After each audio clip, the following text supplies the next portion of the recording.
What we've been doing this week is a training for U.S. Army Veterinary Corps soldiers. And so that includes veterinarians, animal care specialists, and inspectors.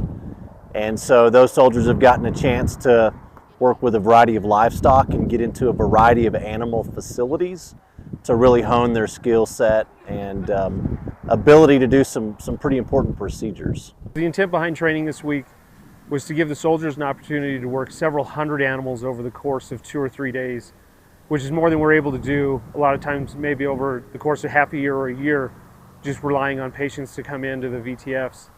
So that the soldiers are really able to hone their medical skills. I'd say the biggest thing is that this is a very unique opportunity. The relationships that our veterinary corps officer and a good colleague of mine, Dr. Colonel Calkins, that he's made here at the University of Wyoming, they really understand the collaboration. They're also very familiar. They have veterans that work here on staff, and they understand that collaboration is very important. And I would say it's the first time that I'm aware of that 2 veterinary readiness activities got together to conduct annual training. And if anything, that brings more minds together. We're learning from each other the whole time and getting to see how other people conduct their work just in the downtime, right? The space between the training is when you make connections and you get to network and have that strong bond across the veterinary corps. When I initially briefed this to them, they were very skeptical on how working with livestock would increase their small animal skills. But at the end of the week, they all recognized that it did in fact, and they're ready to go back into the clinics confident and capable. From the university staff, I think the experience has been positive. Some of our faculty had already worked with the Army in some prior efforts, but being here on campus, we got to involve more faculty. And I think they really stepped up and were excited to work with these soldiers, recognizing that the University of Wyoming is a land-grant university. And so when that was established through the Morrill Act of 1862, which was signed by Lincoln, that act mandated that we would teach military tactics, agriculture, and then the mechanical arts, which is engineering. So it really blends some of those key, mandates for a land-grant university like the University of Wyoming. So what I'm doing here in Wyoming is participating with the Veterinary Readiness Activity San Diego to expand my knowledge with more farm animals. So we were doing bovine yesterday, and then we're doing sheep today. We're currently working on handling, restraining, doing fecal and blood work on them. We're running through repetitions of basic tasks that we would do. We're doing it on large animals and livestock, but it extrapolates over to our work with military working dogs. So it just makes us better at providing care for military working dogs and other government-owned animals. So to be able to come here where we're able to test fecal samples, to run blood on machines that not all of the clinics in the Army at the locations that we're at have, it's definitely been imperative to be able to come here where we have all of this stuff set up like it was a lab if you're in a deployment situation, to know how to run those machines, to know how to set them up, to know how to process things, because you're not always going to be able to send things out to a lab to get it done for you. It's great to be able to come together and learn how we work as a cohesive team. Also, students or 68 tangos that don't necessarily do this on a day-to-day basis, and seeing where they're at and getting them comfortable with actually being able to perform these tasks so that they can teach it to their 68 tangos one day. I think this training is really important because small ruminants or sheep exist worldwide at greater populations than maybe we have here in the Western Hemisphere. And being able to procure these animals for food and fiber is really important societally. So they're learning the care and husbandry associated with sheep production systems, and that's extremely valuable because you can handle them. You can't handle some of our larger animal species as easily, and so I think it's a good way to build confidence and some competencies in the hands-on applications. The University of Wyoming staff is very knowledgeable, so they've been giving us pointers and tips and tricks here and there that we can take back and use in our day-to-day operations.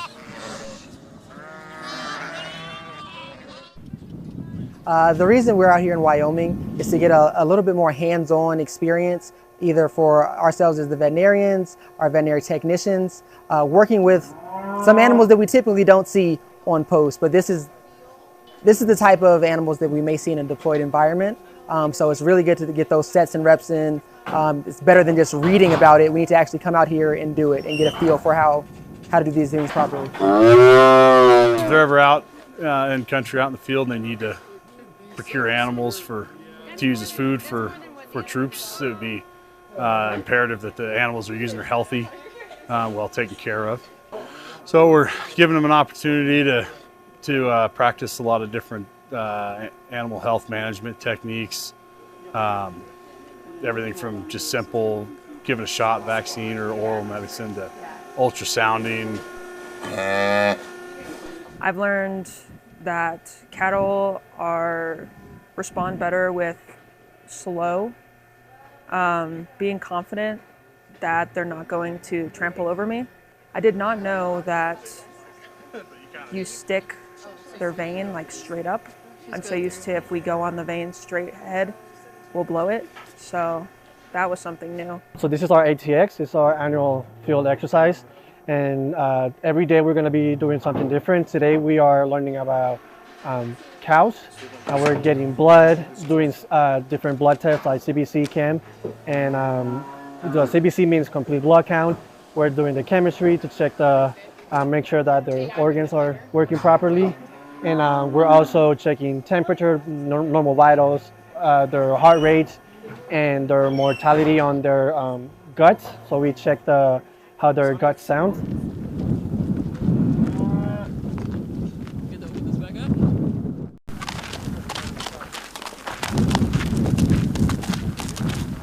So today, we were going to do as much as we could with the horses that we have here at this research farm to teach how to handle a horse, how to touch their feet. With an equine, it's very different than most of the other animals because they're a lot of times more domesticated, but they're huge and they're fast. And so knowing where to be, where not to be, that was like a huge focus of this part of this training, was just handling, but obviously doing some health assessments, whether it be heart and respiration, temperature, different things like that. With the horses, it was really fun. We were able to learn how to walk with them, tie a rope, get vitals on them as well, check their hooves to see if there's anything. Here and here, there's a little pool of blood in here. It was really nice working with the horses yesterday, just teaching, because again, they're really big animals and a lot of the soldiers have never touched, a 1,500-pound animal before. And to say, you are strong enough and capable enough to walk this animal around, listen to its heart, lungs, and everything, it builds that confidence, but also teaches them skills of just the different species diversity that they can potentially apply to cats and dogs, honestly. I've found that it's really important to have hands-on experience, whether it's in a college situation or here with the military, because you can only learn so much from a book. If someone shows you how to pick up a foot or open the mouth of that animal and look at the teeth, you can understand from a picture, but having the ability to actually use your hands to learn, I think it will stick way better. But also when you go to do it, it's not your first physical time doing it. And I think the situations vary so much. You can tell someone this is how you move a cow into a chute, this is how you put a halter on a horse. That could be that way for that horse, it could be totally different. So getting hands-on is, in my opinion, the only way to truly learn.